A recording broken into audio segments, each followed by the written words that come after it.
Thanks for joining us this afternoon. We begin with breaking news. Just moments ago, we learned the fate of a man who's been found guilty of first-degree murder. Raheem Johnson, he's been on trial this week for the murder of James White. Well, this afternoon, he was sentenced to life in prison. Well, prosecutors, they wrapped up yesterday in the Raheem Johnson trial. Now, Johnson and two other men, they were charged for the shooting death of James White back in 2015.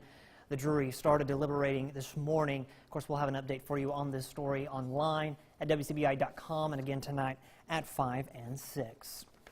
Well, parents of a Jackson Elementary student, they are outraged after they say a bullying incident sent their child to the hospital. Well, the fourth grader's parents say this isn't the first time they've talked with school administrators about the bullying that their son is dealing with.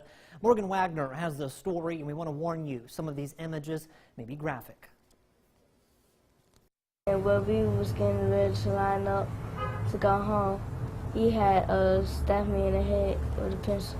This isn't the first time Galloway Elementary School fourth grader Kevin Wilson has come home with an injury he says was caused by another student bullying him. When Kevin's head was stabbed, or I don't even know how to put it because it's horrible, but when that incident happened with him, he started throwing up. His eyes was rolling to the back of his head, and they did not call AMR. Kevin has only been at the school for a year after moving from Texas, and his family tells me that they've been up to the school 5 times to report bullying. They say it keeps getting worse, with the most recent incident leaving Kevin bloody and scared to go back. I mean, kids will be kids, and kids will fight among each other. But when it get down to the point where my son had 5 staples in his head, that's too much. Are you thinking about taking him out of Galloway? I don't want him in Galloway. And if that means that I have to go to jail behind my child, guess what? I'll be sitting up there in jail. Because I don't think that he ought to go to that school anymore. Well, the Jackson Public School District issued a statement that says this was not an act of bullying, but that Kevin and another student were in a verbal argument when Kevin's head was pushed into a counter. Well, school officials did meet with the parents of all students involved the day of that incident. Well, back here at home, a minor traffic offense turns into a high-speed chase in a matter of seconds. Well, Boonville police arrested 24-year-old William Stacy following a hot pursuit just after midnight yesterday. The Boonville man was driving down Adams Street near 2nd Street when officers tried to pull him over. Police say that Stacy sped off instead westbound toward the Blackland community. Eventually, they say he lost control and crashed, but luckily he wasn't injured. Stacy's charged with 1 count of felony fleeing along with several other misdemeanor charges. Also in Boonville, a 6th man is arrested in connection with a home invasion, armed robbery, and kidnapping. 27-year-old Terrence Anthony Jackson of West Point is charged with 2 counts of armed robbery and 2 counts of kidnapping. U.S. Marshals arrested Jackson yesterday in Clay County. The alleged home invasion happened back in February at College View Apartments in Boonville. Jackson's bond was set at $250,000. We're learning details on a weekend shooting that involved a Webster County deputy. The incident happened Saturday in Webster County, and deputies say it ended in Grenada County. Well, attorney Carlos Moore says that he's been retained by Robert Sally, who was shot during the incident. Several sources say the incident started after Sally avoided a roadblock in Webster County and later almost hit a deputy with a vehicle. Well, that's when shots were fired in Grenada County, hitting Sally. He was reportedly wanted in Webster County. An NBI spokesman confirms that the agency is investigating.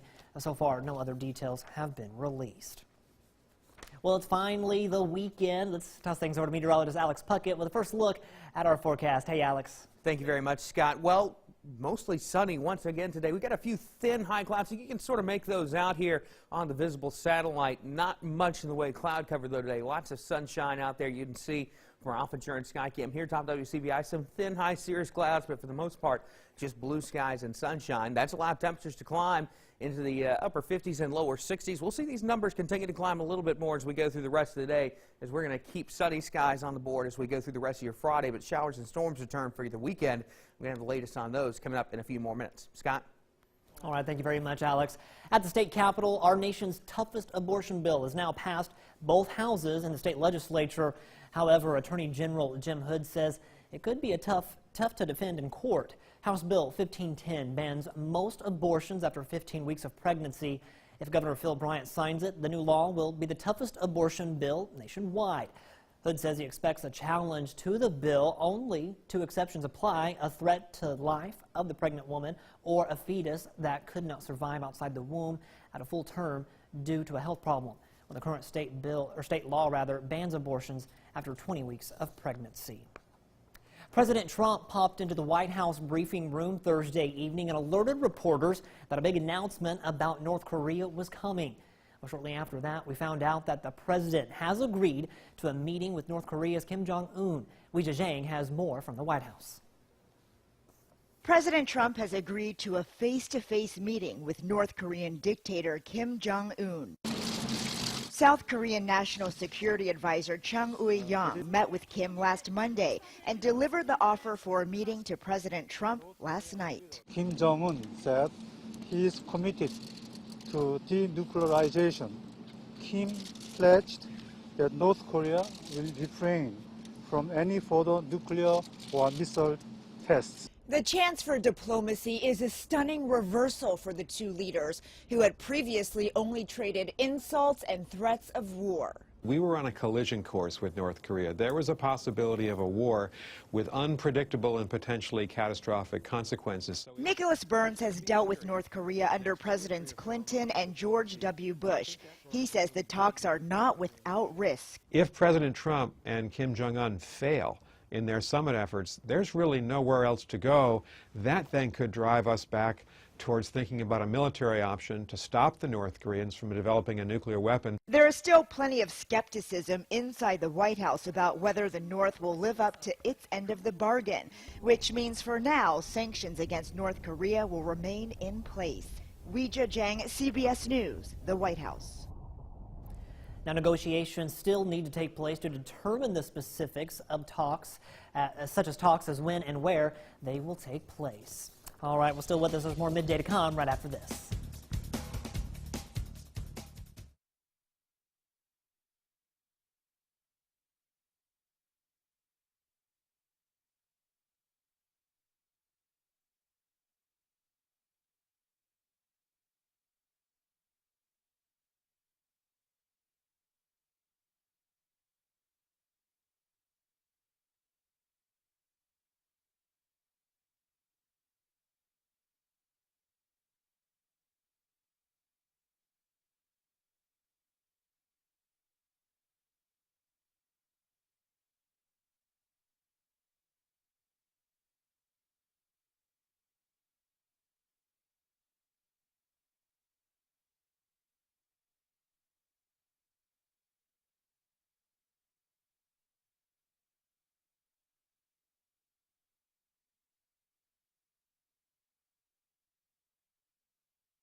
Well, it doesn't feel much like spring out there, but this weekend we're going to be springing forward.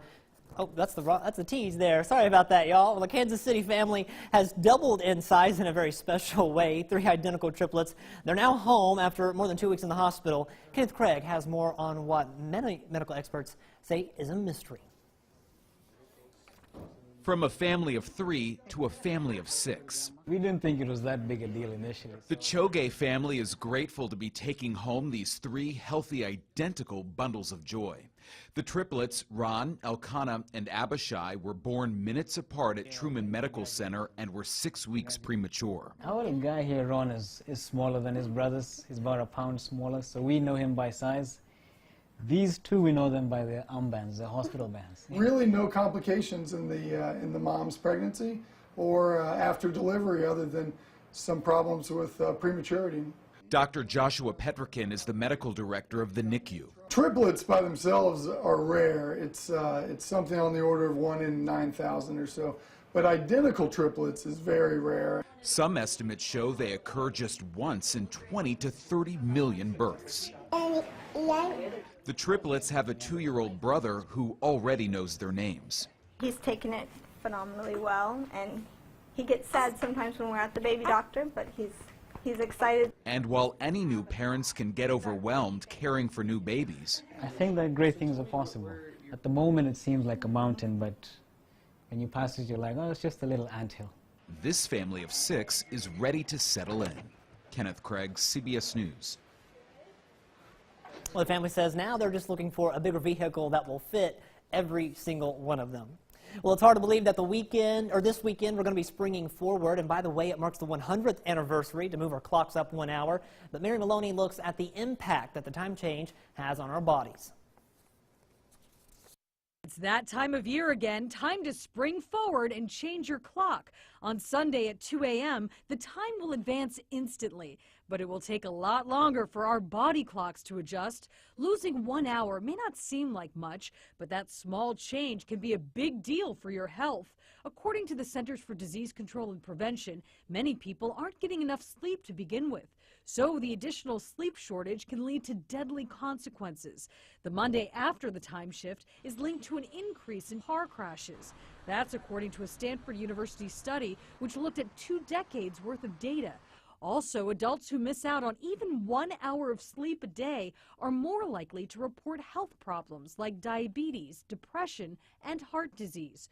That's compared to those who get 7 or 8 hours of sleep. Experts suggest you use the time change to reset your sleep habits to make sure you get enough rest.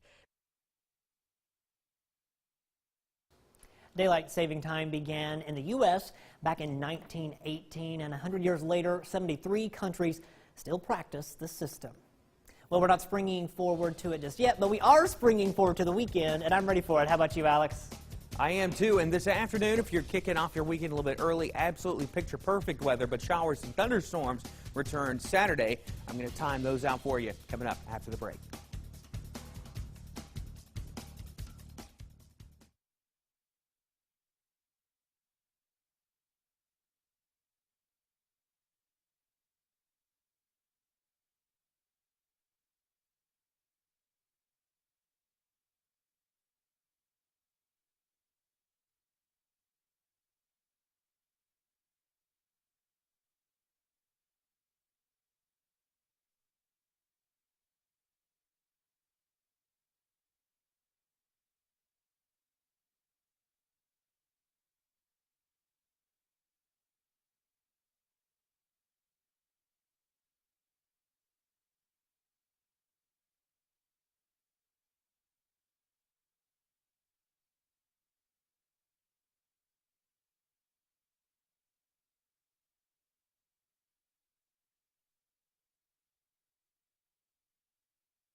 Your first alert forecast with meteorologist Alex Puckett. Blue skies with just a little bit of thin cirrus clouds this afternoon. This is a view from Vernon, our Alpha Insurance Skycam over at Durham's Pharmacy. All in all, pretty nice weather in store for us as we go through the rest of the day. Temperatures in most spots have climbed up into the low 60s, a few upper 50s holding on, but as we go through the rest of the day, we continue to see just this thin high cloud cover. Lots of sunshine as well, though, and temperatures will climb a few more degrees as we head to the afternoon, mainly mid to upper 60s area-wide. We could see a couple of spots, temperatures climb up into the upper 60s as we head into the afternoon. Most spots topping out between about 63 and 68 degrees. But the weather changes as we get into Saturday. Scattered showers and thunderstorms through the day. This is just before 6 o'clock here, and you can see this is just going to be sort of scattered showers, maybe a rumble of thunder. More widespread thunderstorm activity moves in overnight as the cold front pushes through, and you can certainly see a big ramp up here in the convection on the Futurecast model. The potential for an isolated strong to severe storm. Overall severe threats pretty low. The biggest issue with this likely to be the potential for some localized flooding. Latest from the Storm Prediction Center shows that really the southwestern portion of our viewing area, basically from the Golden Triangle points to the south and west, maybe from Water Valley, Calhoun City, Starkville, Macon, and points southwest is where we could see an isolated strong storm develop, but really even then, far southwestern Mississippi and northern Louisiana is where the better chance for severe weather will be Saturday into Saturday night. But overall rainfall totals from this could exceed an inch, even 2 inches in some spots. So with that in mind, we could see some localized flooding, especially in those spots that see one thunderstorm after another training over each other. That's where we could see some of that heavier rainfall and ultimately some localized flooding. So here's how the next 7 days are going to work out. Again, you do note we do have those thunderstorms as we head into Saturday, especially Saturday night. Lingering showers on Sunday. We dry things back out as we get into the week next week, but we also cool off with high temperatures back down into the 50s. And of course, you see that spring forward icon. Scott talked about it earlier. Do want to just give you that friendly reminder that overnight Saturday night, our clocks move ahead an hour as we start daylight savings time. So before your head hits the pillow Saturday night, probably want to set those clocks an hour ahead so that everything's on time as we get into Sunday morning. We're going to have more on midday, including maybe some plans for St. Patrick's Day and, of course, a furry friend that needs a forever home. Coming up after the break.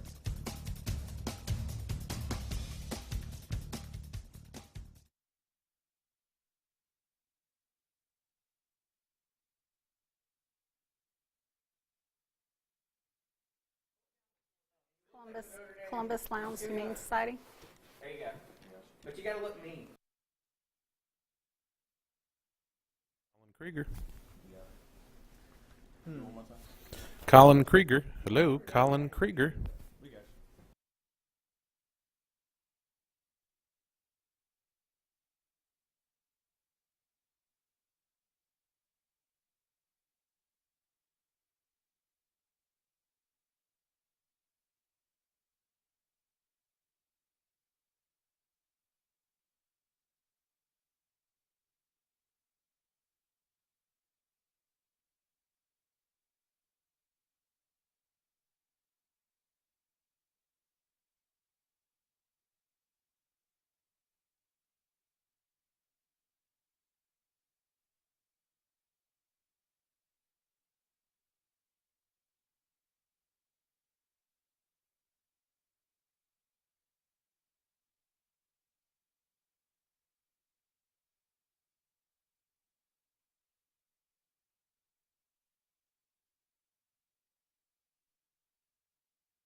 Well, top of the afternoon to you, everyone. We're here to talk about a big event coming up next Saturday for the Humane Society. But first, you guys have an event real quick that starts tonight. You wanted to touch base on. We do. We have one. It's Power for Pets, and it's actually held at the MUW campus, Best Academy, which is a defense. Actually, it is. I'm sorry. It's I'm sorry. It's It's called Power for Pets, which sounds awesome. It sounds really it's cool. martial arts. So they have an event held for us today and tomorrow. Go to our website, call us, anything like that, and we can give you more information. But definitely come and sign up, and all proceeds come to us. And that's tonight and tomorrow. Yes. Okay. And another big event for you guys is coming up on St. Patty's Day, which obviously we're all excited about here in the studio. We're going to do a St. Patty's Day party at Zachary's downtown. Hucks and Zachary's and Better Brands have teamed up. We're raising money for the Humane Society. We're going to have bands playing, music playing all day. We're going to have green beer, lots of fun, and we're going to try to raise a few $1,000s for the pets. That is exciting. So how important is it to, to help out the Humane Society and help these furry little friends? I mean, look at this little girl. She's so cute. I mean, well, Doug over at Zachary's approached me. I went to go visit him and congratulate him. He won a big award from the National Restaurant Association for being the Good Neighbor Award in Mississippi, which means he raised over 50 grand for charities in town here, and so he wanted to continue that and build his already big St. Patrick's Day party, and so we're trying to get it bigger and bigger, and I think it's going to be huge. Now, is this the first time that you guys have had a St. Patty's Day party? No, he's had a St. Patrick's Day party before, but now we've got a party. Party. P-A-W-T-Y, party, for pause. But as I like to say, all right, and we're going to have live music. Are these local bands that are going to be out here? Yeah, we're going to have some local bands during the day, and then we'll calm down a little bit, and then later at night we'll have them. But 11 to 7 next Saturday at Zachary's. That way we can help the little puppy dogs out like this guy. Excited. Who is this little puppy? This is Ginger. Ginger is a pug chihuahua mix. Her and her sister were brought into the shelter. The owner passed away, and they needed a home. They're 6 months old. Very cute, sweet, little shy. Just looking for a forever home. Is she just sitting there so calm? I know you said she was maybe a little bit shy, but she's so calm and quiet there. It is so awesome. All right, St. Patty's, March 17th, 11 a.m. to 7 p.m. Anything else you'd like the people to know? If they still want to reach out with sponsorships and door prizes, we'll take them. You can bring them over by Zachary's, or you can give me a ring at 329-7653. That is awesome. And you guys already have several sponsors here, and you're asking for them to bring donations. What are some of the raffles you guys might have? We're looking for we're going to have a bike. We're going to have a really, really nice top-of-the-line cooler that's up for the raffle, and probably about 20 other door prizes, especially from the downtown merchants have been great helping us out. All right, this will be awesome. Thanks so much for being here, guys. We greatly appreciate it. Again, the Columbus Lowndes Humane Society. That's your guys' location, right? 50 Airline Road. Yes. All right. All right. Thanks, guys, so much for being here. All right, coming up next, we'll have our daily visit with Mr. Food's Test Kitchen. Let's take a look and see what he's cooking now. International food favorites with a dish that's off the charts good. So grab a fork and join us.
What a week we've had sharing our international food favorites with you. Today, we're making a dish that I recently fell in love with. It's called buttered chicken. It's an Indian-inspired dish with a creamy sauce that's comfort at its best. Let me show you what's in it. With a name like buttered chicken, it only makes sense that we start by melting some butter in a skillet. To that, we add a chopped onion, and after a bit, we add some garlic and let it cook for a while. Then we melt more butter in a large pot. Now we add some tomato sauce, along with some heavy cream, turmeric, salt, ground red pepper, and a bit of something called garam masala. In case you're not familiar with garam masala, it's a spice blend that we can find in most grocery stores. After our sauce simmers for a bit, we'll add our onions and some chunked up chicken that we've roasted in the oven. Once all the flavors come together, serve this over some cooked rice and you're good to go. And after your first forkful, I have a pretty good feeling you're gonna be hooked. The recipe for our easy butter chicken is online now, along with all of this week's international food favorites. I'm Howard in the Mr. Food Test Kitchen. I hope you've had as much fun as we did discovering new foods from around the world. Every one of them will have you saying, ooh, it's so good.